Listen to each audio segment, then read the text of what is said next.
Oke baiklah, Assalamualaikum warahmatullahi wabarakatuh. Kembali lagi bersama saya Fahri Dosa ini di Posi Podcast Silampari. Nah kali ini, sore hari ini kita kedatangan advokat dari Pusbakum Silampari. Mungkin akhir-akhir ini pemirsa Podcast Silampari atau warga Kota Lubuk Linggau dan sekitarnya sudah tahu nih Pusbakum Silampari ini apa gitu kan. Advokatnya siapa gitu. Tidak perlu panjang lebar lagi, di hadapan saya ini sudah kedatangan nih advokat dari Pusbakum Silampari, Kak Manca. Apa kabar Kak? Alhamdulillah baik, sehat. Sehat ya Kak ya? Sehat. Aduh sehat. Kalau Pak Hari ini kenal Kak Manca nih, Kak Manca manggilnya. Tapi tidak tahu kalau masyarakat Kota Lubuk Linggau atau pemirsa Podcast Silampari ini belum tahu nih nama kakak itu siapa. Izin Kak, boleh perkenalan diri dulu Kak? Iya.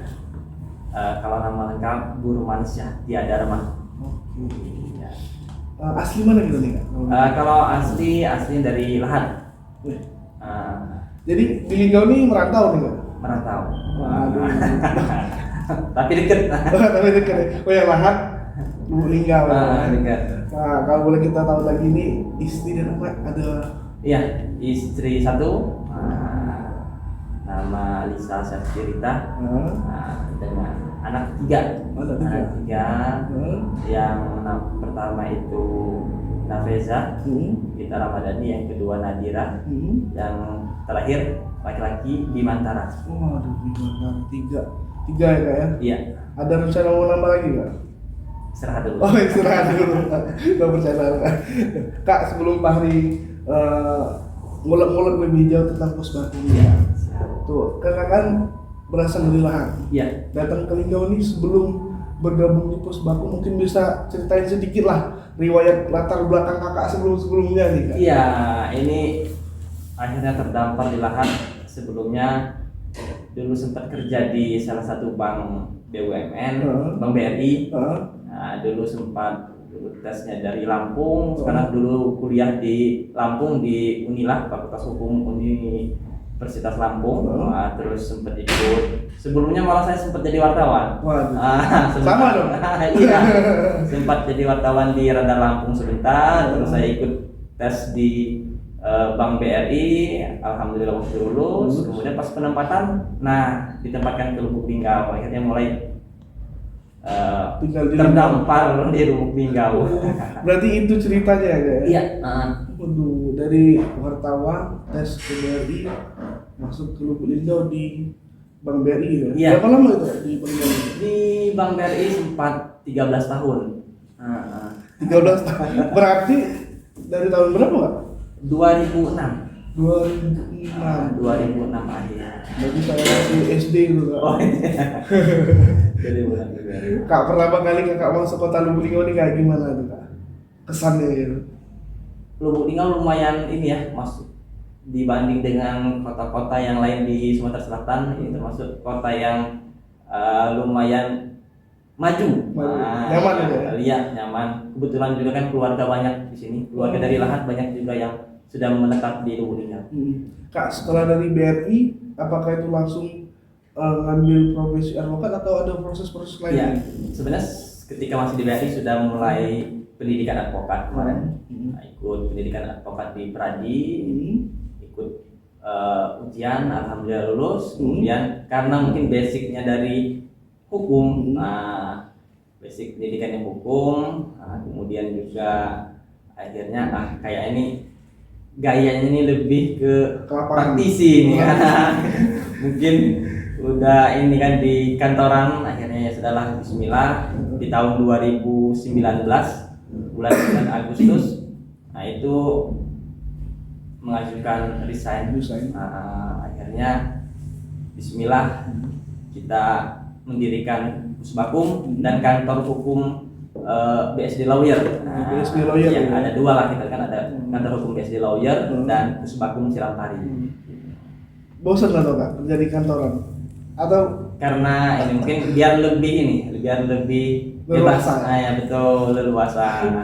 Mengembangkan sayap lah kan kalau di lapangan. Betul. Berarti dari BRI langsung profesi advokat ya. Betul. Nah, sebelum bentuk Pusbakum ini apa nih Kak? Rencana-rencana emang sebenarnya emang ada rencana pengen bentuk Pusbakum nggak? Iya, memang sudah diniatkan untuk fokus di dunia profesi, dalam hal ini profesi advokat, di mana akhirnya membentuk Pusbakum. Karena bentuk Pusbakum ini, kalau kami sebagai advokat itu salah satu bentuk panggilan. Nah, gitu. Karena kan kalau Pusbakum itu baik itu Pusbakum ataupun LBH, nah itu organisasi bantuan hukum yang tujuannya itu membantu masyarakat kurang mampu atau masyarakat miskin yang sedang menghadapi persoalan hukum. Seperti itu. Jadi bisa berarti yang kurang mampu ya, yang nggak ada biaya lah atau untuk perlindungan hukum ya Kak. Betul. Kak, kalau boleh tahu nih Kak, Pusbakum apa Silampari ini udah berapa lama Kak berdiri di Kota Lubuk? Berdirinya di awal tahun 2001 ini. Nah, itu di bulan-bulan Februari. Oh, tergolong baru ya? Iya, Pusbakumnya baru, kantor hukum BSD Lawyernya yang sudah 2 tahun. Nah, Kak, walaupun baru nih kan kedengeran Pusbakum Silampari banyak nih mengambil kasus yang ibaratnya tuh membela kasus lah untuk masyarakat yang kurang mampu nih Kak. Kemarin kan kedengeran gitu. Yang jadi tantangan untuk Pusbakum sendiri itu apa sih Kak? Sebenarnya gini, ketidaktahuan masyarakat. Nah, itu yang jadi tantangan ya. Masyarakat ini tidak mengetahui bahwa ada lembaga yang bisa membantu untuk masyarakat, termasuk itu masyarakat miskin, ketika mereka memerlukan bantuan hukum, ketika menghadapi permasalahan hukum. Ketidaktahuan masyarakat inilah seperti itu. Ataupun mungkin ada sebagian lagi stigma yang kalau dipakai pengacara takutnya malah nanti persoalan semakin runyam, semakin ribet. Nah, itu kadang-kadang yang perlu dilakukan edukasi. Dan itu juga kami sempat melakukan edukasi ke masyarakat dengan melakukan sosialisasi ke LP. Kemarin sempat ke LP di Lubuk Linggau, kemarin juga pernah di LP narkoba yang di Dikti, mengedukasi seperti itu bahwa apa sih advokat itu, apa sih bantuan hukum gratis itu. Karena jadi Pusbakum atau LBH itu dia itu lembaga yang memberikan bantuan hukum gratis secara cuma-cuma tanpa dibayar seperti itu. Berarti enggak dengaran advokat, wah pasti bayar gede, bayar betul. Iya. Jadi kita kalau advokat itu istilahnya ada 2 pintu lah. Pintu yang satu profesional dalam artian, makanya tadi kita buka kantor hukum BSD Lawyernya. Yang satunya lagi pintu untuk sebagai panggilan untuk pengabdian. Betul, itu pintunya Pusbakum itu tadi. Itu. Kak, kalau boleh tahu untuk Pusbakum sendiri anggotanya ada berapa? Kalau Pusbakum itu dari tim advokatnya itu ada 3. Saya sendiri, kemudian ada Pak Bambang Satya Dharma SH, kemudian ada Pak Dio Agung Pratama SH, itu yang tim advokat. Kemudian ada tim paralegalnya, ada Randy, kemudian ada juga Pipin, ada juga si Robert. Itu yang sekarang lagi support di Pusbakum ya. Kemudian ada juga yang tim administrasinya ada juga. Kak, Pusbakum ini kan terbilang baru lah kan di Kota Lubuk. Tantangan dan juga mungkin ada ini enggak kelemahan-kelemahannya gitu, yang paling kita susah apa kayak gitu Kak di Pusbakum ini Kak? Ya itu tadi sih pengenalan masyarakat. Mungkin ke depan kita lebih harus kerja ekstra untuk memperkenalkan Pusbakum ini sampai ke desa-desa. Jadi rencananya ke depan itu kita juga melakukan penyuluhan hukum ke desa-desa atau ke instansi-instansi atau lembaga-lembaga yang memerlukan istilahnya pencerahan atau informasi ataupun edukasi terkait permasalahan hukum seperti itu. Untuk kantor sendiri di mana Kak? Kalau kantor kita di Jalan Cereme, Oh, dari Seremban. di Jalan Cereme nomor 4. Nah, tuh bagi pemirsa podcast Silang Pari yang ada masalah hukum lah ya Kak ya. Tapi masalah hukum jangan masalah bikin sendiri gitu Kak ya. Yang kakek bingung gitu, aku bela yang mana gitu ya. Itu jadi boleh konsultasi tentang hukum di Posbakum Silampari di Jalan Cereme ya Kak ya. Ya, Jalan Cereme. Untuk Posbakum selalu buka 24 jam. Siap, bisa juga di nomor kontak kita kalau ada yang perlu konsultasi juga banyak sih kadang-kadang konsultasi dulu via chat WA segala macam kita layani. Baru datang ke kantor. Akhirnya janjian ketemuan, nah bisa. Tadi juga barusan sebelum berangkat ke sini juga sempat ada konsul juga dari salah satu calon klien. Ini kalau ngomong dengan advokat ini kliennya banyak nih. Jadi Amin. maaf nih Kak, ganggu waktunya di podcast Silampari ini. Iya, amin. Kak, untuk Posbakum nih Kak,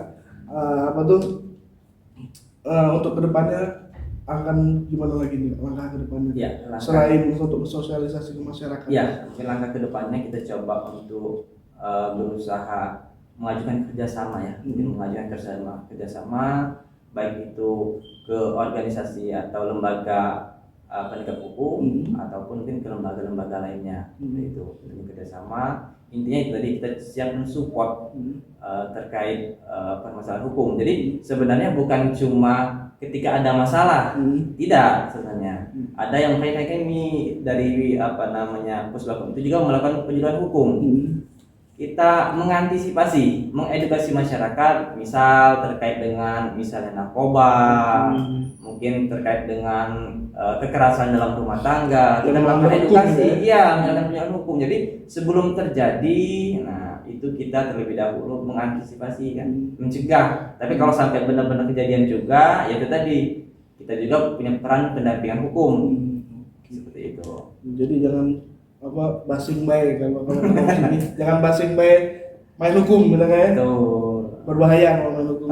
Iya. Kak, berapa hari ini kan Posbakum Silampari ini sepertinya viral nih. Oh, itu ya. Kan di medsos netizen itu kan ngomen-ngomen tentang masalah yang sudah ditangani oleh Posbakum Silampari. Kasus yang si Yos ya Kak? Iya, Yos Ariansa. Kak, boleh cerita sedikit gak sih kronologis pertama tuh kenapa sih kita tertarik nih untuk mengambil kasus itu nih dari Posbakum sendiri? Iya, sebenarnya kalau kita tuh tim kita tuh sebenarnya rajin itu melihat baik itu di medsos ataupun berita-berita termasuk harian Silampari itu kita juga beberapa media itu kita sering hampir setiap hari itu pantengin, cek adakah permasalahan hukum yang ada. Nah, kemudian ketika di bulan Maret itu kita lihat ada satu akun di Facebook mengulas bahwa itu tadi ada kejadian seorang suami menikam orang yang menurut cerita adalah pemerkosa istrinya. Akhirnya dia ditangkap. Seperti itu. Akhirnya kita ini kayaknya coba kita cari informasi.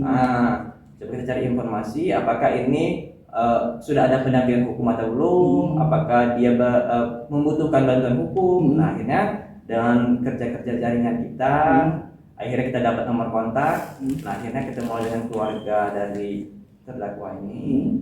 Akhirnya coba kita ke Polres. Itu akhirnya kita di Polres, kita tanya kira-kira ceritanya seperti apa, apakah membutuhkan pendampingan. Seperti itu. Akhirnya terdakwa Yos ini menyampaikan bahwa dia butuh pendampingan hukum, dan kita sampaikan kami dari Posbakum Silampari ini memberikan pendampingan hukum secara gratis, secara cuma-cuma. Oh, dengan yang si terdakwa itu? Iya, itu pembantuan hukum secara cuma-cuma karena dia juga orang yang tidak mampu. Seperti itu. Kak, di perjalanan kan ini kan gratis nih kan? Iya, betul. Pastinya kan tentu ngeluar biaya juga kan? Iya. Kita nggak tahu lah biaya berapa mau kita tahu kan? Nah itu mungkin hal yang paling menarik bagi Posbakum mengambil kasus seperti ini apa sih Kak? Kayak itu kan bisa menolong Kak Yos ini? Ya sebenarnya kita tidak pilih-pilih kasus sih sebenarnya, kita tidak pilih-pilih kasus selama ada masyarakat yang membutuhkan bantuan hukum dan dia masuk kategori tidak mampu, ya kita pasti bantu gitu ya kan. Kalau masalah operasional itu pindah-pindah kita lah ya kan, makanya kita tadi kan kalau ada satunya kantor hukum, satunya lagi pos bakum ya saling bantu lah, subsidi lah kiri kanan, kiri kanan seperti itulah. Kak, yang menjadi kendala pada saat kita membela terdakwa Yos ini apa nih kemarin? Secara ini tidak ada kendala seperti tidak ada, berjalan sesuai ini sesuai istilahnya hukum acara yang berlaku, tidak ada kendala tertentu, tidak ada. Kalau boleh tahu nih Kak, cerita sedikit untuk kronologis kejadiannya sendiri itu gimana? Iya, jadi kalau berbicara kronologis kejadian, nanti kita sedikit bercerita terkait dengan proses pembuktian di saat persidangan. Nah, jadi bahwa dalam proses persidangan itu di pembuktian itu bahwa peristiwa pidana ini diawali oleh peristiwa sebelumnya, di mana di bulan Januari itu istri dari terdakwa ini melapor atau mengadukan kepada terdakwa Yos itu bahwa dia telah diperkosa oleh korban. Seperti itu. Akhirnya ya sebagai suami kan pasti emosi ya, nah, seperti itu kan mendapatkan pengaduan seperti itu. Makanya terdakwa ini sempat ingin menemui korban untuk memperjelas permasalahan ini, memperjelas permasalahan ini seperti apa permasalahannya untuk supaya diselesaikan. Tapi ternyata terdakwa ini dalam proses beberapa waktu ini tidak mendapatkan kesempatan untuk menyelesaikan permasalahan ini, tidak ketemu seperti itu. Maka pada di bulan Maret, di 28 Maret itu sekitar jam-jam 10 pagi, di pagi hari. Nah, jadi saudara Yos ini terdakwa ini melihat korban ini lewat depan rumah. Jadi ketika melihat depan rumah ini, akhirnya timbullah si Yos ini, ini kayaknya waktu untuk menyelesaikan permasalahan ini, biar clear permasalahan ini, ya kan?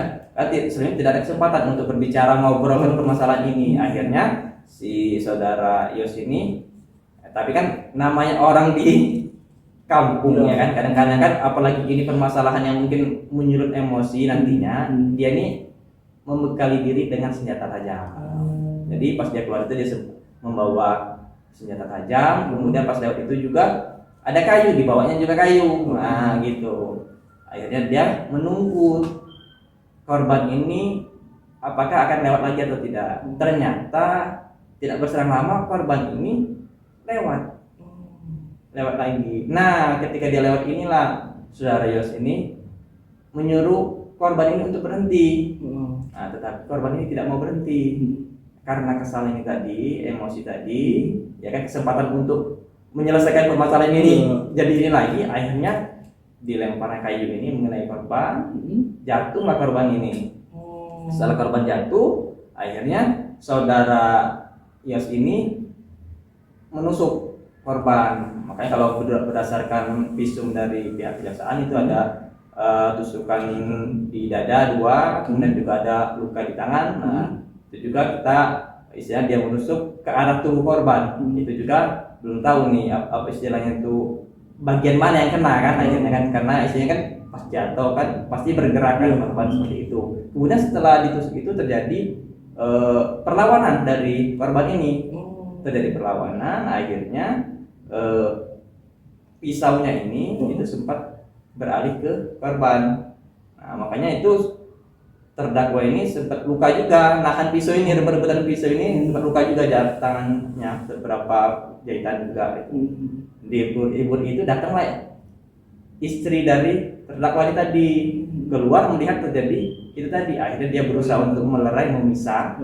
Akhirnya sempat bisa dipisah, ditariknya suaminya, ditariknya saudara ditariknya, korban ini akhirnya tetap dipisah mereka kan. Akhirnya korban ini membuang pisau tadi dan dia pergi naik motor lagi. Sempat pergi ke naik motor lagi, jalan meminta bantuan kepada masyarakat Nah, sampailah ke salah satu rumah saksi kan, itu akhirnya jatuh di sana, sempat minta tolong, tapi memang tidak langsung dilakukan pertolongan waktu itu.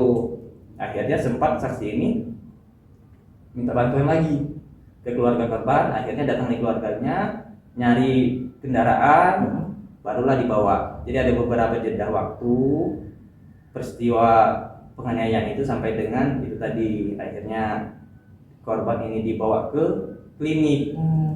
Nah, jadi sempat di klinik diperiksa sebentar, ternyata korban ini tidak tertolong. Nah, setelah penganiayaan itu, Yos dan istri ini sempat melapor ke kepala desa, melapor bahwa telah terjadi perkelahian gitu kan netizen kan banyak tahu nih pada saat kejadian itu setelah ini rupanya ada kelam waktu ya kan? Iya betul, ada kelam waktu itu kan? Iya. Kan netizen kan tahunya kirain sudah kejadian itu langsung ada kejadian lagi. Oh tidak, itu ada jeda waktunya. Jeda waktu itu ya. Kak, yang menjadi ringan vonis kemarin dari jaksa itu apa Kak? Jadi dari hakim. Jadi hakim itu memang menjatuhkan hukuman lebih rendah dari tuntutan jaksa. Tuntutan jaksa itu 12 tahun. Hakim itu menjatuhkan vonis itu 8 tahun penjara. Di mana vonis ini beberapa pertimbangan dari hakim, yaitu tadi bahwa terdakwa Yos ini dia sopan dalam persidangan, kemudian menyesali perbuatannya itu tadi, kemudian juga dia juga belum pernah dihukum terkait permasalahan hukum lainnya, tidak pernah dipenjara seperti itu. Kak, dengan vonis yang diberikan 8 tahun penjara Iya. 8 tahun penjara itu dari tim kita Pusbakung akan sebenarnya seperti ini.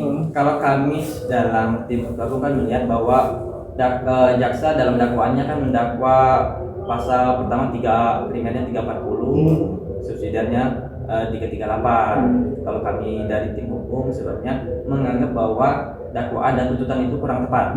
Bahwa kami melihat dari kronologis peristiwa itu, kami menganggap bahwa yang lebih tepat adalah pasal penganiayaan. Ayat 3, penganiayaan yang menyebabkan kematian. Dimana kan memang ancaman hukumannya berbeda seperti itu. Tapi kan hakim sudah menjatuhkan hukuman vonis, kami sangat menghormati itu. Kemudian juga kami juga sudah berkoordinasi dengan terdakwa langsung di LP, kita sempat koordinasi. Kita tanya langsung ke terdakwa seperti apa kira-kira terhadap vonis hakim ini. Setelah cukup hampir 1 minggu terdakwa ini menimbang vonis itu, akhirnya dia memutuskan bahwa atas vonis yang dijatuhkan hakim ini, saudara Yos ini menerima dengan ikhlas dan dia akan menjalani masa tahanan ini dengan penuh rasa tanggung jawab, karena dia juga sebagai ini juga mengakui bahwa juga harus mempertanggungjawabkan secara hukum apa yang telah dilakukan dia. Tuh, bagi pemirsa podcast Lampari yang pengen tahu penjelasan tentang kasus terdakwa Yos ya. Tadi sudah dijelaskan sama Kak Manca nih, advokat dari Pusbakung yang membela kasus dari saudara terdakwa Yos ya. Jadi kalau untuk masalah pembicaraan hukum ini banyak habis-habis nih 1 jam. dari tadi saya ya Kak, nggak tahu ngerti ya, karena yang penting memang menarik, permasalahan itu sangat menarik. Iya, menarik. Nah Kak, kan setelah vonis itu kan tiba-tiba nih viral. Betul. Di medsos segala macam lah, di TV swasta juga kan kemarin. Iya, saya lihat. Gimana nih Kak tentang Pusbakung? Apakah langsung ratingnya naik atau enggak? Ya enggak seperti itu juga sebenarnya. Itu kan sebagai mungkin kerja media, ketika kerja media untuk memperjelas permasalahan ini, jangan sampai berita ini simpang siur di masyarakat. Seperti apa sih sebenarnya? Makanya kemarin saya sempat dihubungi beberapa stasiun TV, baik itu yang nasional maupun daerah, terkait masalah ini, karena ini agak muncul ke nasional seperti itu kan. Itu makanya saya sempat dihubungi kemarin. Oke, saya siap untuk diwawancarai. supaya ini lebih jelas gitu kan. Memang kemarin itu kita belum bisa pastikan apakah saudara Yos ini akan menerima putusan atau akan banding waktu diwawancara, tapi setelah kita koreksi lagi terakhir koordinasi dia menerima. Yang penting itu tadi kita menjelaskan bahwa proses ini sudah berjalan. Mungkin terkait masalah putusan hakim itu bukan dalam ranah untuk diperdebatkan. Nah, itu hakim pasti itu telah memiliki pertimbangan hukum sendiri, bukan cuma berdasarkan peraturan, tapi juga ada pertimbangan sosiologis dan lain-lain. Pasti seperti itu. Tapi kita sebagai terdakwa juga punya hak untuk, kalau menurut kita itu tidak memenuhi rasa keadilan, kita punya hak di situ. Nah, kita bisa ajukan upaya pembanding seperti itu. Itu pemirsa podcast Selampari, dengerin dari advokat Posbakum Selampari nih, Kak Manca. Mungkin Kak, kalau ngobrol tentang masalah hukum ini banyak sekali Kak. Betul. Dengan ilmu-ilmunya banyak sekali. Berhubung kita ini dibatasi dengan waktu. Ya. Sebentar lagi mau maghrib, ya. Kak. Jadi kita potong dulu nih Kak. Siap. Yang penting tadi sudah jelas permasalahan tentang kasus terdakwa Yos dan juga Posbakum Selampari ini yang menangani kasus terdakwa Yos. Kita juga mengucapkan dari podcast Selampari terima kasih atas waktunya nih Kak Manca. Sorry ganggu, mungkin ada jadwal ketemu klien, temui harian Selampari dulu nih, podcast Selampari. Kita minta maaf nih Kak, suatu kehormatan yang sudah meluangkan waktunya nih Kak. Itu Kak, mungkin satu kata close penutup nih Kak dari Kak Manca bagi pemirsa Selampari. Iya, terima kasih udah diundang ke podcast ini yang lumayan ratingnya tinggi ya. Insya Allah ke depan podcast ini semakin maju. Amin. Ini terkait masalah mungkin kata-kata terakhir, mungkin ada satu ungkapan yang sering jadi pegangan kami khususnya di Posbakum Selampari, bahwa penegakan hukum itu bukan tentang tinggi rendahnya hukuman, tapi sejauh mana rasa keadilan itu diwujudkan, seperti itu. Wah, tuh dengerin pemirsa podcast Selampari, karena saya bingung mau ngomong apa lagi, karena tentang masalah hukum ini ngobrolnya banyak sekali ya Kak ya. Jadi kalau pengen konsultasi hukum atau pengen bantuan hukum, silakan datang ke Posbakum. Posbakum Selampari siap menerima konsultasi dan bantuan hukum ya Kak bagi masyarakat Kota Lubuk Linggau dan sekitarnya maksudnya. Oke, baiklah podcast Selampari, saya Fahri Dausaini dan advokat Kak Manca Posbakum Selampari. Kita akhiri. Wassalamualaikum warahmatullahi wabarakatuh. Waalaikumsalam. Aduh.